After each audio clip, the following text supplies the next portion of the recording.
People who have been catfished, how did you catch on that you were being lied to?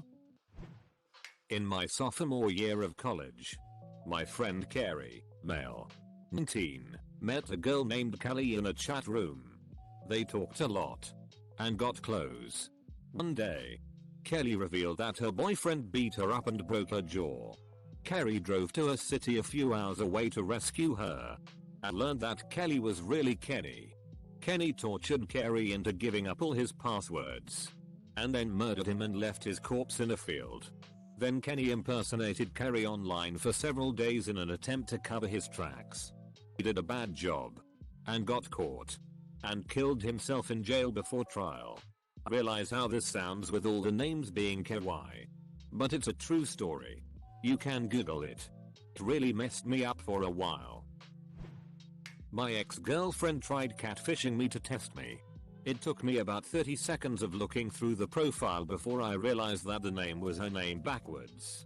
The craziest thing is that she really thought it would work. That girl was bonkers. Edit. Ela. About 6 years ago I found out my brother was a catfish. He had been catfishing this young man in the UK whilst being in America. He had fake pictures, a fake name but his real phone number. The guy being catfished, we'll call him Lenny, would repeatedly call my brother and leave messages on our house phone. My brother and Lenny often sent each other packages of sweets. Lenny made the decision to come to America to visit, since he's never been. My brother agreed. The day Lenny arrived in Texas, my brother told him the truth, but never actually met up with Lenny. Lenny tried all week trying to convince my brother to meet him, telling him he just wanted to know who he really was. My brother never showed. Lenny called religiously every day for about a month trying to get my brother back. I think he really loved him. After that I never heard from him again. So when I was a freshman in high school, I was big into Neopets and had a clique I ran with on the boards, and we chatted off-site as well. Two of those people were Shelby and Adam. Same age as myself more or less. And dating. Adam had a sister, Kelsey I think, who was also in the clique. Well, it came to pass, as internet relationships do, that Shelby and Adam broke up. And Adam and I started talking dating. Shelby gave us a blessing. We shared pics. He was typical emo looking kid which 14-year-old me loved. We talked on the phone only once or twice. I was very shy about it, so didn't mind the lack of voice communication.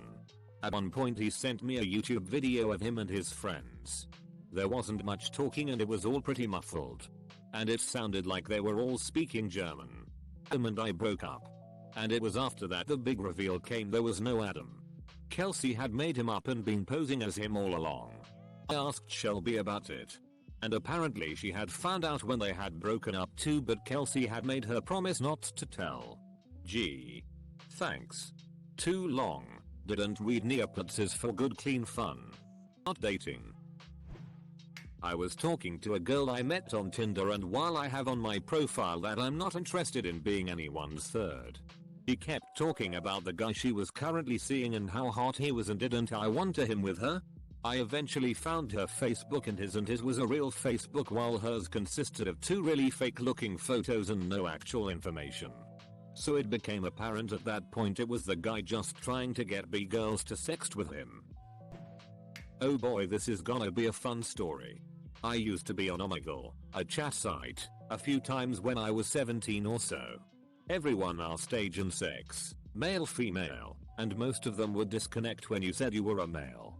So at one moment I told people I was female just to be able to talk to people.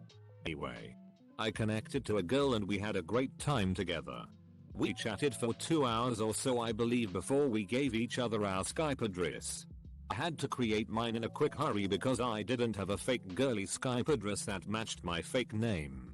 We went on to chat almost every day just for fun, and even though I knew I was lying to her by being a girl, I still had some fun, but I really felt guilty for lying to her. And I knew we couldn't meet in real life, even though we lived close to each other. One day, she confessed that she was lying to me about something. That thing turned out to be that she was a guy as well. We kept contact and we had a great time together still, and we actually met each other once. He died 2 years later though, but still. Good times. Edit. Typo. About 10 years ago I started chatting with a guy in one of the Yahoo chat rooms. We had only been chatting for a few weeks when suddenly he disappeared offline for about 2 weeks. I was so worried, but then his sister contacted me and told me he'd been in a terrible motorcycle accident. He was in ICU. But she kept in touch with me to let me know how he was. After about a month, he got back online and we talked every day. We traded pics and eventually I got on webcam to say hi. He couldn't do the same because of some issues with his computer. We talked like this for nearly 3 years. It was around this time that I realized his sister was actually him. It didn't matter though. I was besotted with him, and I mean totally head over heels. And one day he just disappeared. His profile was deleted. All his accounts were gone and I have not heard a single word from him since. I still have absolutely no idea who she really was, and it messed up for a long time. I still think about it at times. I would do anything to know the truth. It was when I was a teenager.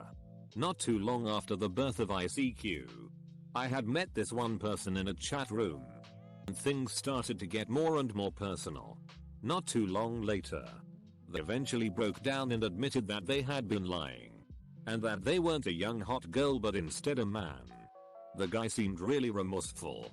And I couldn't bring myself to tell him that I actually wasn't a young hot lesbian either. This might be a little late, but I actually unintentionally catfished someone. I was playing League of Legends and this guy added me after we played a game. His English was broken, but I didn't think much of it and we started to duo together. We did really well. But strangely he kept referring to me as a she. Again. Didn't think twice about it and I just kept playing with him, but eventually he started to get real creepy and told me all these things about him. We found out that there was a significant time difference between us, but he would log on at the most ridiculous times for himself to play with him and started to become a white knight. Whenever anyone would trash talk me, pretty normal, he would vehemently defend me and start fights with other team members, opposing players, and whatever. Shortly after that, he would start saying goodnight BB, which I thought was bye bye. So I would say haha goodnight BB back to him. Then he'd send me hearts like 3 and I thought we were guys being guys, so I would jokingly message that heart back to him. Eventually he started calling me his GF when he was defending me and I realized he full on thought I was a female the entire time. I messaged him after that game and was like, dude, I'm a guy, and he went on a rampage. He started cussing me out, and by the end of it, the reason why he thought I was a female, because of my username and because I used proper grammar and spelling. Just because I didn't use proper grammar here does not mean I suck at it. He claimed to be a U.S. Marine, yet had an extravagant amount of free time to play MMORPGs. Someone here on Reddit offered to run his name through the USMC database, and he didn't exist. Well, someone by his name did, but they had been discharged in 1958 or something. Whereas this guy claimed to be 21. Good old stolen valor.